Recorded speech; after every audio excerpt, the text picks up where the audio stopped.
All right. So I'm Mary June Miller. I was on, I met most of you on week one that we did. And then last week I had to skip out because I actually had guests coming to town. And so Laura asked if I could take this week. And like I said, it looks like the others are still coming down off a leaders retreat, which I know probably some of you guys were there. I've met a couple of you. I don't know how many of you all were there, but it was an amazing. I think this was the best one that the company has done yet, and definitely something that I would love to see everybody at next year. Everybody will be there because of something like this. So great. So I am still catching up on some of the chapters, but I'm taking this book, I'm reading it through Audible, so I'm actually listening to it, and I'm taking it extremely slowly. Like I'm one of those that's sliding it back and listening to the, to the last 10 minutes and then sliding it back and listening to it again. But I got through most of last week and just have so many notes that I've taken away. So I would love to hear some of your takeaways. I'll talk about some of mine as well. Or actually, one thing I thought about that would be fun is if anybody here, since the affirmations from chapter 4 would have been put into practice now for a couple days or maybe, 2 weeks now, if anybody has something that happened because of those affirmations, like even just a shift in mind, or maybe you were talking to somebody and you're like, wow, I see now how I can pick up, maybe negative mindsets in other people. Is there something that somebody has as a kind of a testimony to an affirmation that you've told yourself? And you guys can unmute yourselves if you want to talk. I think people are muted automatically, but go ahead and unmute yourself if you want to share something. Hi guys, this is Mary Jane. I have been using them in everything. It's been like a whole new way of life for me and my family. Actually, they're kind of catching on, especially my husband. Any frustration that I have, I just speak these questions. Like, it's hilarious. We're sailing up the East Coast right now, and like our dinghy won't start, and I'll just be like, why is it so easy? Every time we try and pull, it just starts right up, and just everything that I'm doing now, it's just hilarious. And there's so many things in this new lifestyle that I'm in that are frustrating. And so, everything. Why does this oven just start every time I try? Oh my gosh, every time I, go to make something, it just comes so naturally to me. It's hilarious. So I don't have like a specific, moment that something has like come to fruition because of it, but it has changed the way that I am like interacting with life. I love that, Mary Jane. And I think even if nothing else, it must be a gift to your family, because it's like one of those things, like if you and your husband are disagreeing and you decide to hold hands before you go into the disagreement, there's just naturally some things that won't be said, right? So if you're automatically kind of speaking those things, then the frustrations and some of that probably are at least distinguished a little bit. Yeah, that's really, really fun. And it sounds like you're on a really fun journey. Just, yeah, sounds exciting. Anybody else? I have one from chapter 5, the why do I have permission to be who I really am. I was at Leaders Retreat and it was phenomenal, and you guys have to get there next year. I'm a little emotional this morning. It's been a really long travel. Yeah. But just even dancing at the pirate party what is it? Saturday night. And just giving that my permission to myself to just be free and dance my heart out. Before I might have looked around and made sure that I wasn't being like too crazy or goofy and, embarrass myself. And we danced for 4 hours, you guys, and I was so sore after, but I just did it, and I did it because I wanted to, and it felt good, and it was fun, and it's me. I was just myself at Leaders Retreat, and it was really nice to just have given the permission to do that for myself and to form that in myself. It was awesome. I love that. What an invitation to those around you to do the same thing. Like if that's all it is, then that's amazing, I love that. Thanks, Amanda. You're welcome. Anybody else?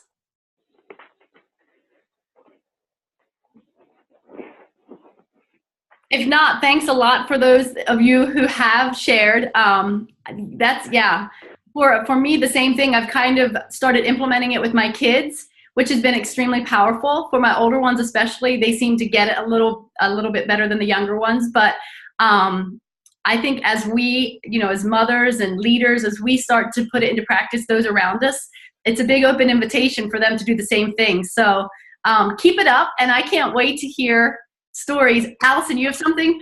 Go for it. No? Are you talking to me? Yeah, were you waving? Did you want to say something? Yeah, Okay. I was going to say, it's so interesting to me how when we were doing affirmations, my mind naturally just started questioning my affirmations. So I love how they're questions, because there's a little battle in the mind where you say the affirmation and your mind will, or at least my mind used to debate with the affirmation. So when you're asking yourself the question of why am I so good at getting this to happen, like Amanda and Mary Jane were saying, you start answering it.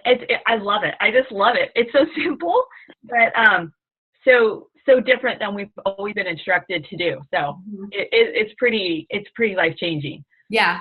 And I've always said that, like, that's going to be one of my first questions to Jesus when I get to heaven is, why are the negative things so much louder so many times than like the truths, right? But I think this kind of it's a way to quiet those negative things, because, and I'd never, like you said, it's so simple. It was a light bulb moment for me. So yeah, I'm excited because I think we're going to have a lot of stories in this group about different things happening. Anybody else before we go on? Linda. I was just going to say, at the very least, like, I'm seeing how much I asked the negative questions, and I was like really surprised. I mean, not surprised, but it was crazy. Even like, why am I always late? It's like things like, why can't I get this together? Like, and I'm like, wait a minute. And then so I've been saying like, why am I always on time and stuff? And yeah, so not even just about like plexus stuff, but everything. Yeah, and it's really easy, like they said. So we'll see. And also, like, people have been just like messaging me this week, which is I have to be honest, I didn't say like all my affirmations every day, but I said it like once. I was like, why do people love like messaging me? Why? I don't know, something like that. And I was just like, okay, I don't know if this is what that was, but okay. I don't know. We'll see. We're on an experiment, and it's a fun one. We get to see what all of this, and I'm excited because I do think he has a very, very valid point, and obviously has worked with lots of people. So then chapters, where are we at here? 7, 8, and 9 is what we did this past week. And he talked about learning to say no. He talked about the no goal setting zone, which was kind of, for me, I have to say a little bit, that's something that's going to be very interesting for me to allow myself to do that. And I would love to hear more from you guys, but the whole saying no. So that's something that's extremely hard for me. And I have one small example from this past week. So we moved to Nashville, Tennessee about 1.5 years ago. And we only hoped for all of the guests that we are having now. We absolutely love it. We have so many people coming through. But for some reason, this time of the year, we have this like just onslaught of guests coming through. And we love it. We wish we could have everybody. But I stress myself out because, and this is one thing that I want everybody here to think about in saying no. I have trouble saying no. Where I have trouble saying no is in relation to what my love language is. So my love language is quality time. And so when people are coming through and they say, hey, can we stay with you? Or hey, can we meet up with you? When I say no to that, I feel like I'm telling that person I don't love them, because my love language is quality time. And so this past week, we had leaders retreat we were leaving for on Thursday morning really early. And I had people that were coming through on the past Saturday. We had Sunday off, then we had people there Monday, Tuesday, and asking for Wednesday as well.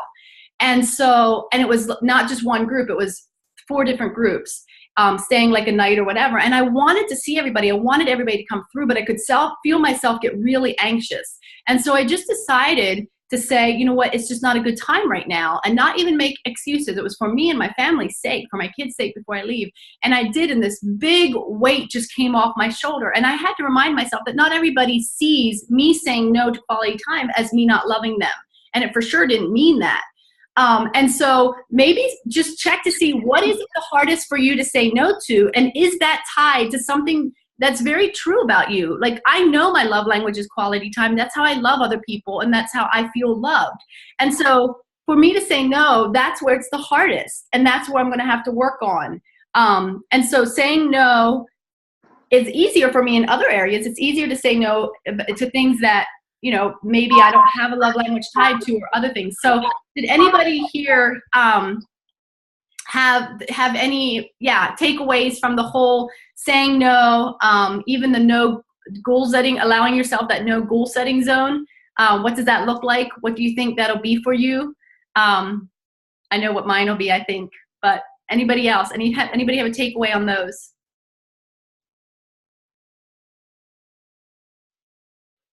For me, I'm a people pleaser. And so when he was going through all of that saying no stuff, it was like, okay, I have to. And I've been, one of my really close friends, she's a beautiful Christian sister of mine. She and I both are very similar in that we just say yes. We just say yes, and we give and we give and we give until we're burnt out. And so giving myself permission to say no is hard in and of itself, but it was eye-opening the way he puts everything, and how, you know, it is what you were saying, Mary June, it's for your family and it's for yourself, and it's so that you can re-energize. And he had said, you know, I think I wrote it in my takeaways under the takeaway post, but how he said something about people are so good at spending their energy, but they're not good at replenishing it. And I haven't been good at replenishing my energy. And so to just give myself permission to say that with a smile. I like how he said to learn how to say no with a smile. And he said it's not going to hurt them, you know, and to even synergize and say, well, I don't really have the energy or the time to be able to put into this what I need to, what you expect of me. But so-and-so might. Maybe you can ask them, you know, helping to find a solution would put my mind at ease when I have to say no. And so just becoming that leader and that person who can say, well, I can't do this right now, but let's search for someone who can. It's freeing. It really, this whole book has been freedom for me. Yeah, I love that. Renewing that energy.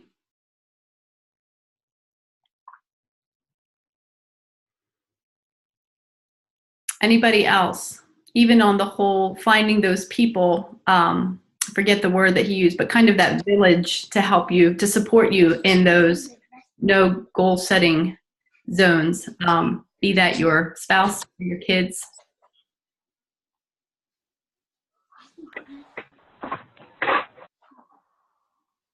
I know, and especially as we're starting and we have these things in this business that we want to reach, these goals we want to reach, even just recognizing that some of these things, some of these saying no to certain things might only be for a season, and that's okay.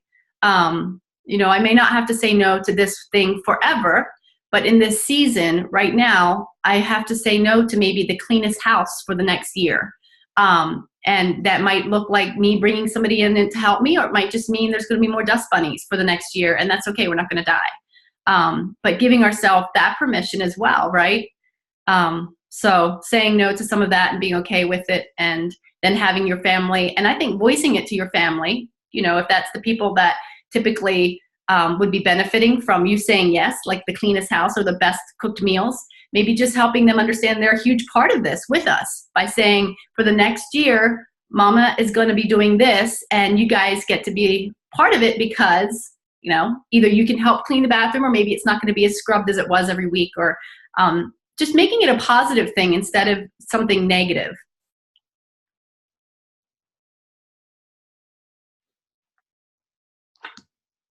Any other takeaways from the chapters?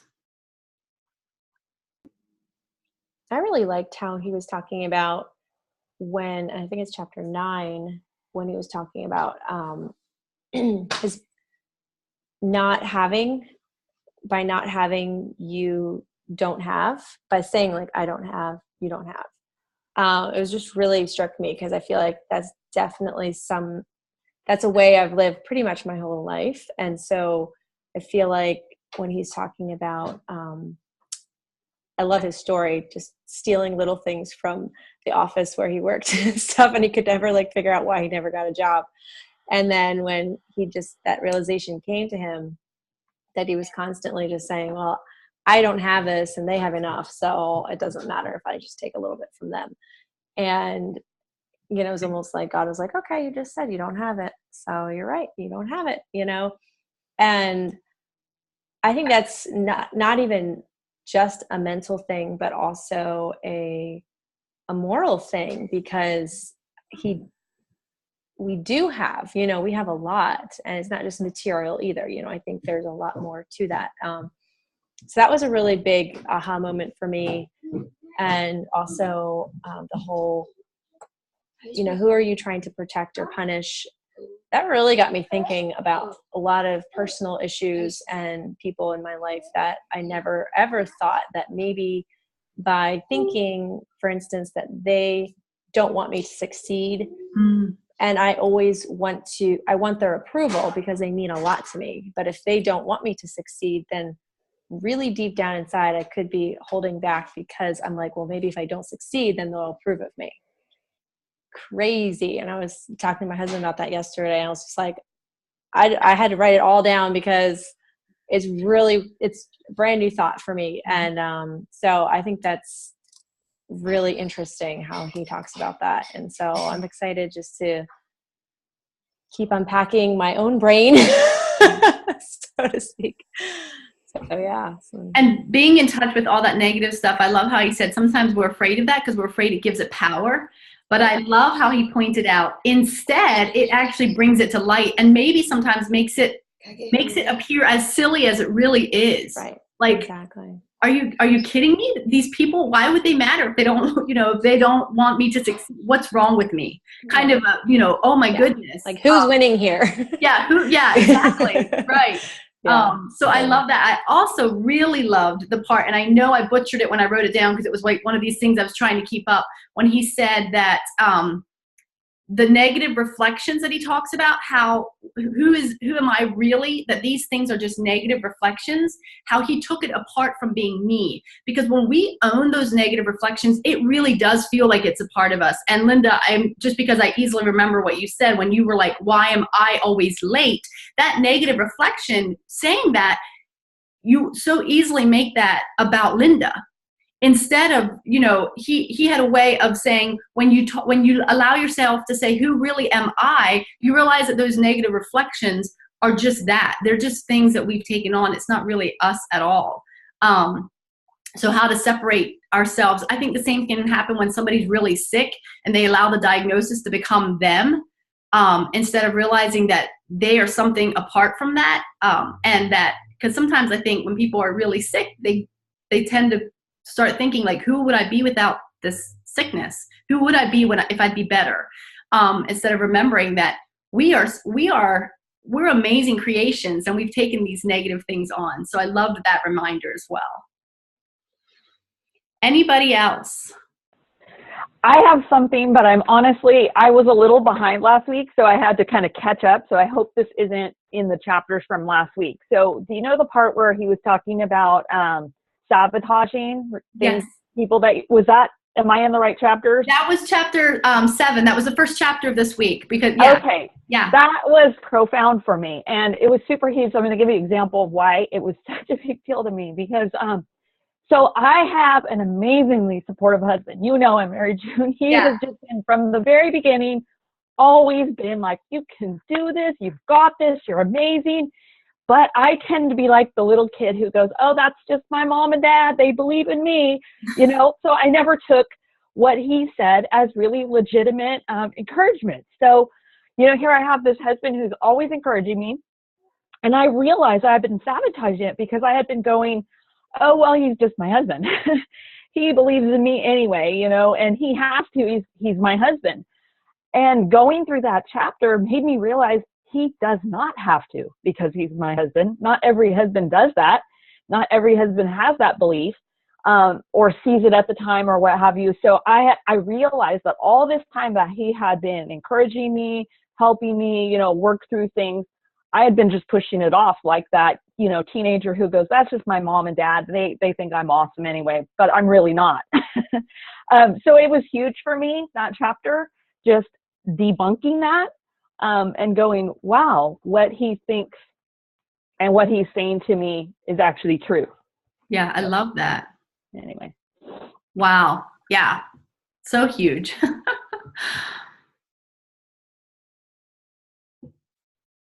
I realized that this weekend at Leaders Retreat, when we were going down those, for those of you that were there, those slides that were probably meant for kids, but then some of us adults, crazy adults, went on them as well. And I got to the top of one. And this is just something so small. I got to the top of one, and literally it took me 15 minutes to be talked into being okay with to go on it.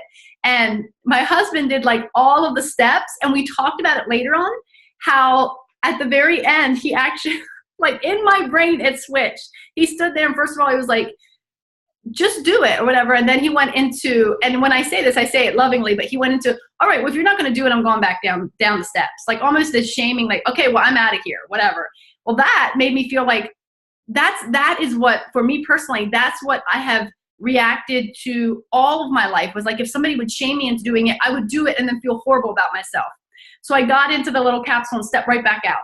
And then at the very end, he was like, MJ, listen, you can do this. Listen, if you do this, if you conquer this fear, you'll be diamond by next year. I jumped into that capsule so fast, and he was like, go, MJ. He started cheering, and I did that thing so fast when he switched it, and we got to the bottom, and he was like, you know, the craziest thing just happened. I know exactly what you respond to now. And I thought, you know, even for my team, I have to remember that. Like, I felt it switch in my head. Like it totally switched in my head, where it was like, I was extremely afraid. And then I felt felt pressured. And when he said those things to me and believed in me, I jumped right in and didn't even, I mean, it still was extremely scary, but I had like somebody supporting me. And I think before I would have sabotaged it as well. Like, well, he's my husband. He just wants me to do this. Like, yeah. So fascinating how these things are so subtle and so subconscious. Very often they're subconscious, and we don't even think about it or recognize it until we've got a book like this and we're going through it and we can actually see it for what it is. Totally.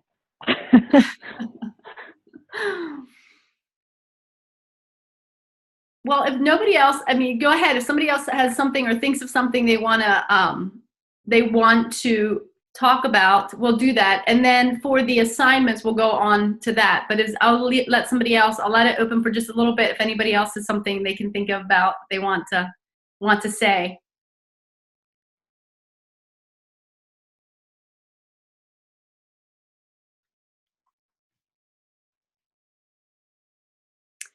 I just have to be honest. The self-care part still feels like I can't believe it, or like that it's good for you or that you should do it. I don't know, like maybe I've just been living with like self-deprecation for so long, or maybe I've been brought up to believe like self-deprecation equals holiness, or I don't even know like where it's coming from. The whole time I was listening to it, I'm listening to it also, and I was just like, nope, like that's selfish. Like that is selfish.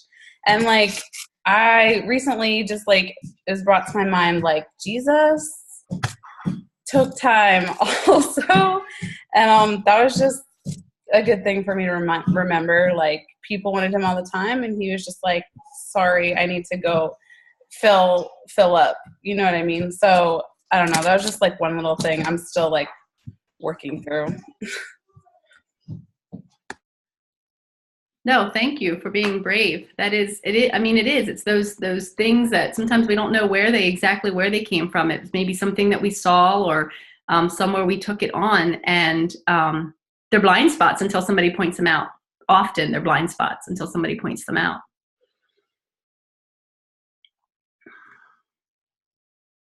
Okay, well, then we'll just go on to assignments. Thank you, everybody, for sharing. I think it's so inspiring to hear people's stories and to see what we're learning and how we can learn from each other.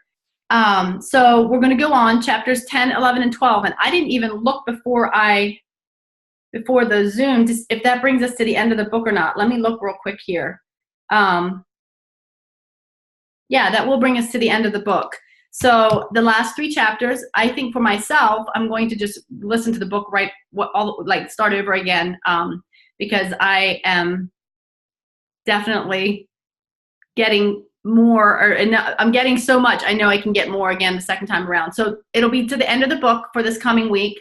I will put up the IPA assignments, kind of just keeping on doing what we're doing, whatever those IPA assignments were that you created for yourself. Either you use the sheet that we had kind of for the recommendations, or you've created one yourself. Keep those up, and let us know your wins. I think that page, let us know if there's a huge win, even in the affirmations. Let us know. I think it would be inspiring to hear what people's wins are for the week.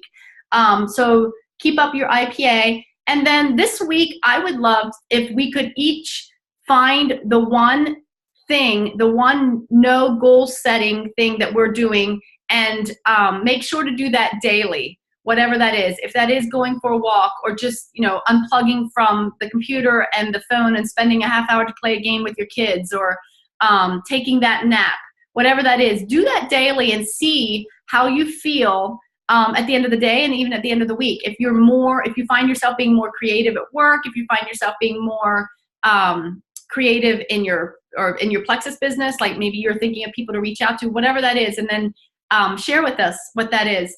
But I will put the recording of this recording, I'll stick in there, and then we will also stick the week 4 assignments in that as well, in the post. So again, congratulations to finishing week 3. I'm excited about week 4. The holidays are coming up, so that gives us more people will be around, and also more opportunity that way. But then we'll also, I think the no goal setting is going to be very important for those weeks over the holidays. It'll keep us from burning out. I love how he said that. It keeps us from burning out. So thank you for joining this morning. And I will stick this in the comments on the post with the Zoom graphic. I'll stick it in the comments there. So everybody have an awesome week. It's dreary here, but I'm excited. I like rainy Mondays. It makes me feel cozy. So have a great week, everybody. Bye. Bye. See ya. Thank you. Yeah. Thanks.